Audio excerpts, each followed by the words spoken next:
Hello, my name is Michael Losier and I'm the author of the Canadian best-selling book, Law of Attraction. I'm talking to you today from downtown Victoria, BC, in front of the Victoria Tourism Office.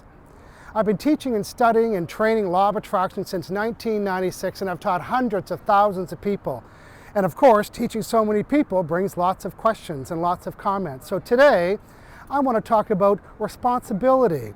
In other words, being responsible for what it is that you're attracting.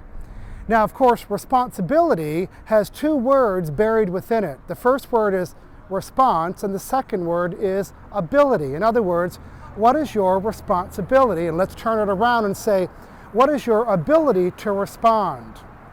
In other words, on a day-to-day basis, all of us attract different things. Some of us attract positive things, some of us attract negative things.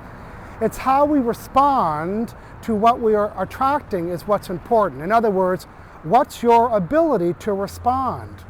So when something happens to you, do you get frustrated and angry and ticked off? And do you talk about it over and over again? Do you email 10 friends? Do you on the phone talking to 10 people? In other words, when something negative, you have the ability to respond two ways. Either you're going to keep talking about what it is that you didn't like, thus giving it more attention, energy, and focus, or you'll have a different ability to respond and say to yourself, well, that's what I don't like. Here's how I'd like it to be. And then you can start talking about the way you want it to be. Remember, it's not what happens to you, it's how you respond to what happens to you. So my question to you is, what is your ability to respond when anything happens to your life, either negative or positive? If something is happening to you that you really like and it's quite positive, celebrate it.